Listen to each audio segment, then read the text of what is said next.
আজকে ছিল সুদীপার জন্মদিন আর ওর জন্য এই কফি মাগটা নিয়েছি। ও খুব চা খেতে ভালোবাসে। আর কাল হচ্ছে আমার একটা স্টুডেন্টের জন্মদিন, সেজন্য ওর জন্য একটা এই জলের বোতল আর চকলেট আমি গিফট প্যাক করে নিয়েছি। আর এখানে চলে এসেছি দিদির পার্লারে, এখন রান্না করছেন আমাদের রেখাদি।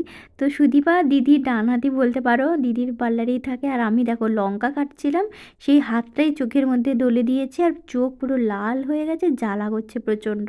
তারপরে অবশ্য ঠিক হয়ে গেছে জল নিতে। এখন হচ্ছে কেক কাটিং, আর কেকটা দিদি এনেছে। চলো, এই হচ্ছে সুদীপা, তোমরা জেনে নাও। তো ওর জন্মদিন ছিল হচ্ছে 9th ডিসেম্বর, আর আমার স্টুডেন্টের জন্মদিন মানে আজকে 10th ডিসেম্বর। তো এবারে কেক কাটিং হলো, সেলিব্রেশন হলো, চলো এবার খাওয়া দাওয়া করা যাক। আর এখানে তো জোর করে ধরে বেঁধে ওকে কেক মাখানো হচ্ছে। জন্মদিনের মজাটাই হচ্ছে এখানে কেক একদম চুটকে মুটকে মাখিয়ে দিতে হবে। এখানে একদম চিকেনের সিম্পল ঝোল হয়ে গেছে, ঝোল ভাত। আমি ওকে গিফটটাও দিয়ে দিলাম। তোমাদের কেমন লাগলো ব্লগটা জানি।